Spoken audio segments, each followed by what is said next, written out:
সবকিছু আমাদের কাছে আসে, প্রাণপণ চেষ্টা করে। ভাই আমাদের তো পালাবার পথ নাই, আমরা যেদিকে যাই ঝুলাবে, এটা হচ্ছে রিয়েলিটি ভাই। রাতের থেকেই আপনার ভোট কেন্দ্র দখল, রাতের থেকেই আপনার গোপন ভোট শুরু, দুই প্রার্থীদের মধ্যে তাদের মধ্যে সহিংসতা, হামলা, ভোট কেন্দ্রের উপর হামলা, এই তথ্য তো সারা রাত ধরে বেরোচ্ছে, সারা দিন ধরে বেরোচ্ছে।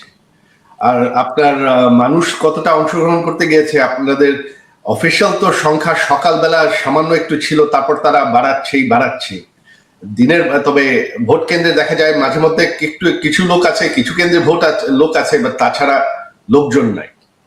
তারপর আপনার অনেকেই যারা ভোট দিতে যাচ্ছে গিয়ে দেখছে যে তাদের ভোট অলরেডি দেওয়াই হয়ে গেছে। সো এটা তো কোনো নির্বাচনই হয়, এটা নির্বাচন যেখানে অর্ধেক দল বাদ দেওয়া হয় গায়ের জোরে, সেটা কিভাবে নির্বাচন হয়? আওয়ামী লীগ ঐক্যবদ্ধ আছে, আওয়ামী লীগ নির্যাতিত এখন, তো এইখানে তো আপনার ভাঙন হওয়ার প্রশ্নই উঠে না। কারণ আমাদের হাজার হাজার, গত কয়েক সপ্তাহের মধ্যেই আমাদের 20,000-এর উপর গ্রেফতার হয়েছে।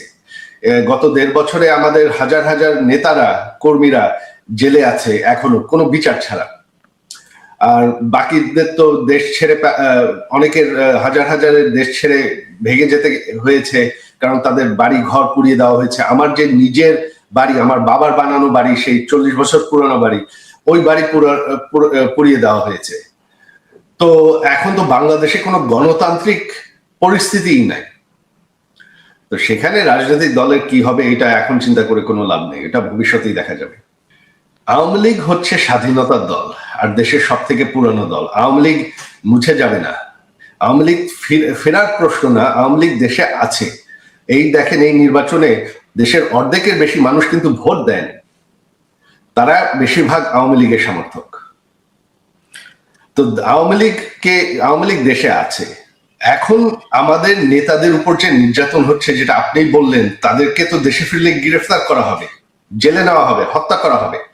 গত 1.5 বছরে 500-র উপর আমাদের নেতাকর্মী হত্যা করা হয়েছে। তাদের মধ্যে প্রায় 35 জনের মতন পুলিশের কারাগারেই হত্যা করা হয়েছে।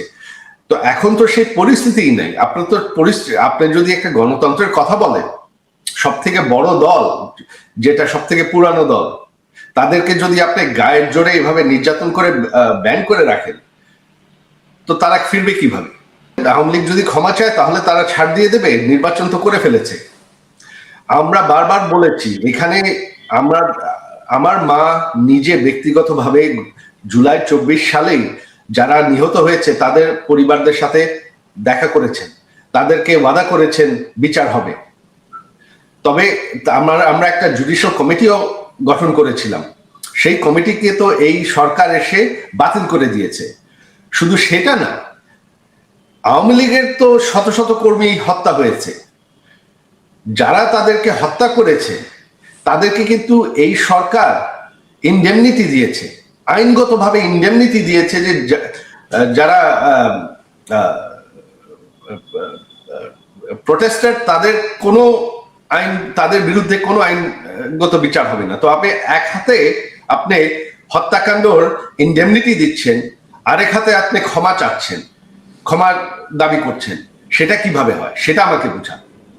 যে এক সেট হত্যাকাণ্ড, সেটা একদম জায়েজ, সেটা আইনগতভাবেই জায়েজ, অথচ আপনি ক্ষমার কথা বলছেন, সেটা কিভাবে হয়? বিচার হতে হলে তো সমান বিচার হতে হবে।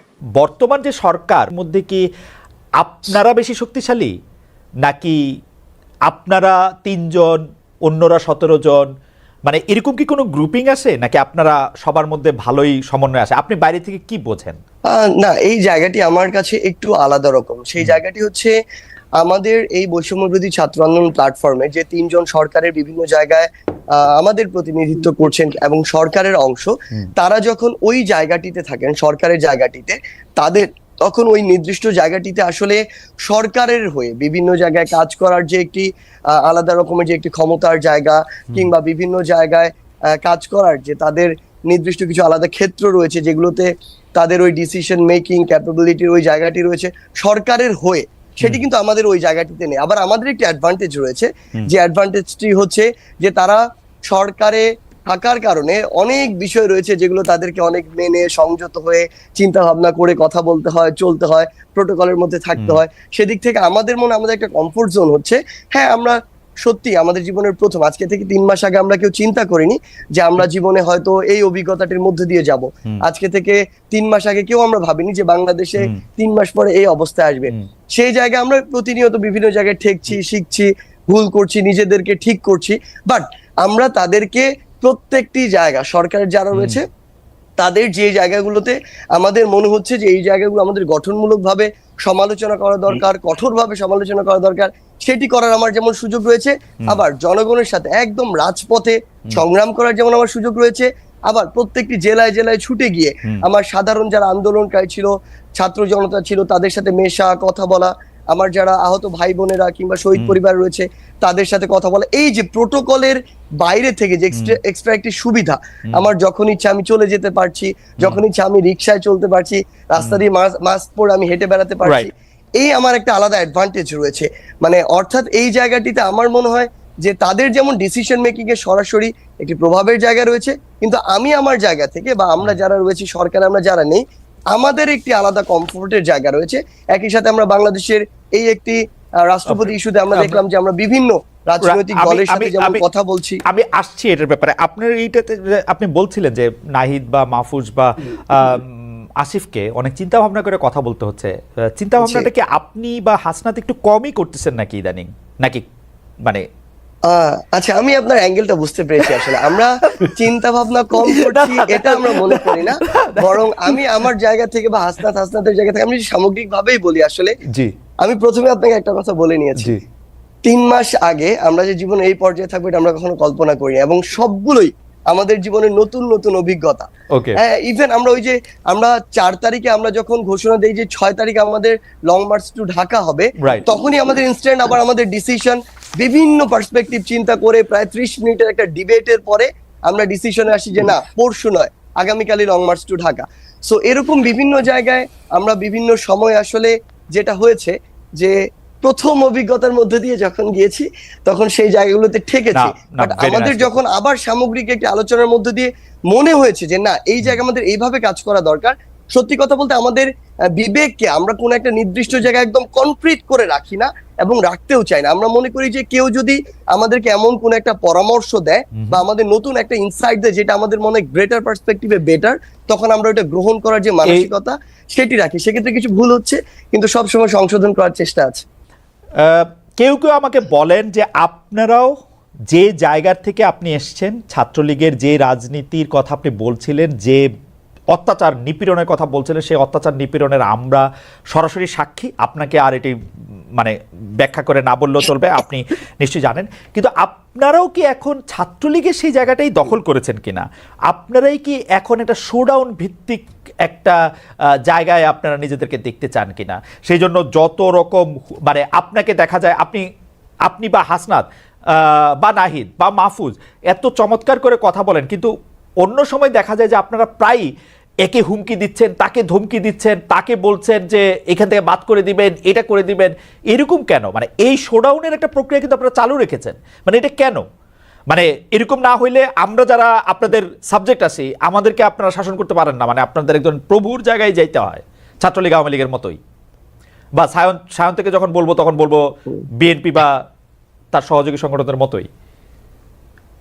দেখুন, এই জায়গায় একটি কথা বলি, সেটি হচ্ছে যে আমরা আসলে 5ই অগস্টের অভ্যুত্থান পরবর্তী সময় একদম লম্বা একটা সময় ধরে ইভেন আজকের দিন পর্যন্ত আমাদের বিভিন্ন দিক থেকে আমাদের চক্রান্তের গন্ধ আসে, বিভিন্ন দিক থেকে বিভিন্ন নাশকতার বিভিন্ন রকমের যে প্ল্যান সেগুলো আমাদের সামনে বিভিন্ন ভাবে আসে। এবং সবচেয়ে বড় কথাটি হচ্ছে যে এই যে অপশক্তিটি মনে করে আমরা যখন একটু শান্ত হয়ে যাই তখন মনে করে যে সকল ছাত্র জনতা আবার ঘরে ফিরে গিয়েছে, ক্লাসে ফিরে গিয়েছে।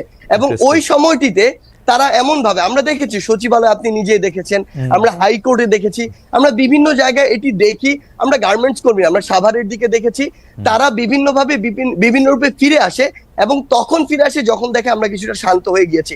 তখন ওই যে আমাদের 3 অগাস্ট কিংবা 18, 19 জুলাই কিংবা 5 অগস্টের যে Interesting. হুঙ্কার দিয়ে রাজপথে মানে থাকা, interesting, রাজপথে নামা, interesting. ঠিক ওইভাবে আসতে হয়। কিন্তু সত্যি কথা এটি খুবই যে আমরা interesting আসলে point. ওইভাবে আসতে চাই না, এবং আমরা চাই ধীরে ধীরে যে বিষয়গুলো সংস্কার প্রয়োজন, রাষ্ট্রের স্বার্থে interesting. এখনই যে বিষয়গুলোতে কাজ করা প্রয়োজন, ওই বিষয়গুলোতে আমরা কাজ করি, এবং কাজ করে আমরা এই বাংলাদেশকে যে জায়গায় দেখতে চাই, এবং সবশেষে একটি জনগণের ভোটে নির্বাচিত যে একটি সরকার আমরা দেখতে চাই, সে পথে যাই। কিন্তু সবচেয়ে বড় কথা হচ্ছে ওই যে আমরা একটি কথা বারবার বলছি যে ফ্যাসিস্টের মাথা চলে গেলেও এই যে ডালপালাগুলো, এগুলো বিভিন্নভাবে বিভিন্ন দিক থেকে উকি দেওয়ার চেষ্টা করে, গর্ত থেকে উঠে আসার চেষ্টা করে, এবং তাদের সাথে আপনি যদি ভালোভাবে ডিল করতে চান, তারা তখন মাথায় উঠে বসে।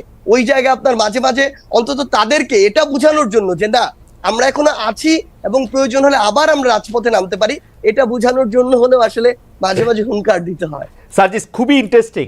মানে আমি এরকম শুনছি অনেক সময় পুলিশরা বিপদে পড়ে আপনাদের ডাকে, যে মানে বাংলাদেশের যে মানে আমরা ব্যাপারটা ঠিক এরকম আমরা আমাদের জায়গা থেকে মনে করিনি। আমাদের জায়গা থেকে ব্যাপারটি এরকম মনে হয়েছে, পুলিশ বাহিনীর অধিকাংশ সদস্য কিন্তু এখনো তাদের ওই ভিতরের যে একটি মানসিক বা নৈতিক দুর্বলতার জায়গা সৃষ্টি হয়েছে, তাদের যে কতিপয় সদস্যের যে বর্বরতা কিংবা তাদের যে অতি উৎসাহের কারণে এবং ফ্যাসিস্ট সরকারের দালাল হিসেবে নিজেদেরকে আরো বেশি প্রমোট করা, তুলে ধরার কারণে, ভবিষ্যতে ফায়দা বা সুবিধা নেওয়ার কারণে তারা এই যে বর্বরতাগুলো চালিয়েছে, এবং এটার কিন্তু তারা নিজেরাও এই বর্বরতার অংশ। আমরা দেখেছি অনেক পুলিশ সদস্যের সন্তান মারা গিয়েছে। সেই জায়গা থেকে আসলে তাদের ওই যে নৈতিক যে একটি দুর্বলতা তৈরি হয়েছে মানসিকভাবে, ওই জায়গাটিতে তারা স্ট্রংলি যে কোনো একটি অবস্থা যেভাবে ফেস করার কথা, ওইভাবে তারা অনেক সাহায্য চাই, আমি বলবো না কিছু কিছু ক্ষেত্রে অথবা অনেক ক্ষেত্রে ওইভাবে তারা ফেস করতে পারে না। পুলিশ আপনাদের সাহায্য চাই, যেটি হয় আসলে পুলিশ যে আপনাদের তাদের ক্ষেত্রে থেকে তখন যে জিনিসটি হয় যে আমরা যদি ওখানে কোনো একটি স্টুডেন্টদের অংশ থাকে, তাদের সাথে আমরা কথা বলার চেষ্টা করি, কিংবা আমাদের সরকার, অন্তর্বর্তীকালীন সরকার যে আমাদের 2 জন উপদেষ্টা এবং একজন আমাদের বিশেষ সহকারী রয়েছেন, তারা তাদের জায়গা থেকে কথা বলার চেষ্টা করে, নাগরিক সমাজের সাথে হোক কিংবা শিক্ষার্থীদের সাথে হোক।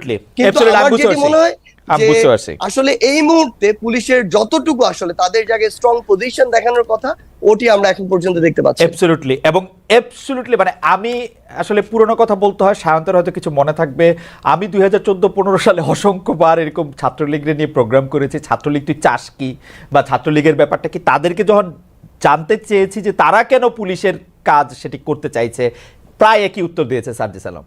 আমার মানে পুলিশ পারছে না বা পুলিশ হচ্ছে না, যাচ্ছে না। একটা জিনিস আপনাকে তাহলে আমি আপনাকে একটা জিনিস আমি আবার আসবো আপনার কাছে সার্জিস। তোর পার্থক্য আছে না, পার্থক্যটা আমি শুনবো, পার্থক্যটা আমি শুনবো। আমি দ্বিমত প্রকাশ করি। না ঠিক আছে, 2014 সালের যে কথা আপনি বলছেন, আচ্ছা, আওয়ামী লীগ তখন তার সুসময়ের সর্বোচ্চ মাত্রায়।